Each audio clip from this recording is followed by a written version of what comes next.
जो लोग अभी बात को सुनेंगे उन्हें तो पुरानी पेंशन मिलेगी।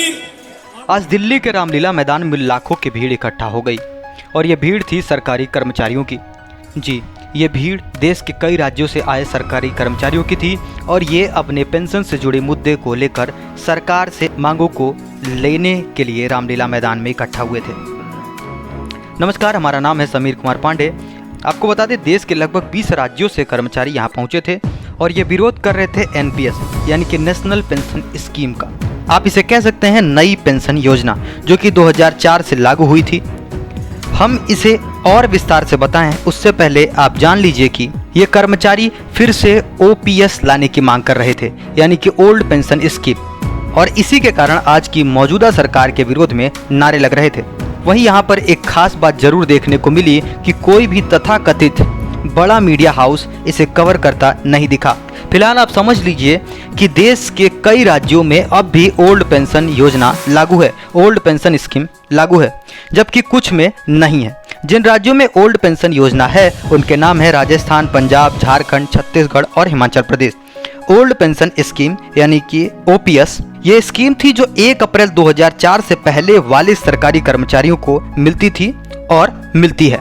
इसमें फायदा यह था कि इसमें कर्मचारी को रिटायरमेंट के अंतिम महीने में जितनी सैलरी होती थी उसकी आधी सैलरी पेंशन के रूप में मिलती थी, और इसके साथ ही सरकार महंगाई भत्ता यानी कि डियरनेस अलाउंस, जिसका मतलब होता है कि अगर महंगाई बढ़ती है तो आपको ये अलग से दिया जाता है, जो कि साल भर में 2 बार बढ़ता था।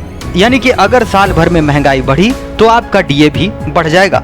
वहीं इस स्कीम में नौकरी के दौरान भी आपकी सैलरी से कोई कटौती नहीं होती थी, जबकि एनडीए गवर्नमेंट ने 2004 में नई पेंशन योजना लाई और इसका नाम है एनपीएस, नेशनल पेंशन स्कीम। इसे आप नई पेंशन योजना भी कह सकते हैं। इसमें ऐसा कुछ भी नहीं था कि आपकी आखिरी सैलरी का आधा अमाउंट आपको मिलेगा। इस स्कीम में आपकी सैलरी का 10% हिस्सा लिया जाता था और इतना ही पैसा सरकार भी आपको देती थी। इसको सरल भाषा में समझिए कि अगर आपकी सैलरी 100 रुपये थी तो आपके सैलरी से 10 रुपये कट जाते थे और हर महीने इतना ही पैसा सरकार भी आपको देती थी। जितना पैसा आपसे काट रही है सरकार, उतना ही पैसा गवर्नमेंट भी आपको दे रही थी। वहीं अब ये अमाउंट बढ़ चुका है, जिसे 14% कर दिया गया है। इसका मतलब है कि आपकी सैलरी का अब 14% रुपया काटा जाएगा। अब ये अमाउंट हर महीने आपके रिटायरमेंट तक आपकी सैलरी से कटता रहेगा।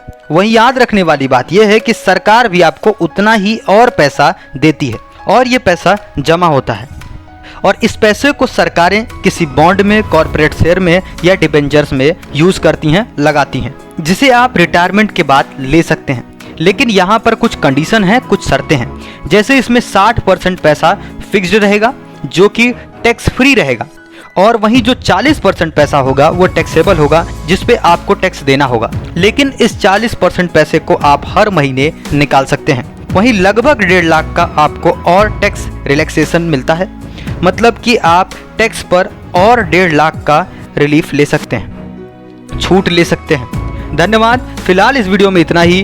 वीडियो अच्छी लगी हो तो वीडियो को लाइक करें, चैनल को सब्सक्राइब करें।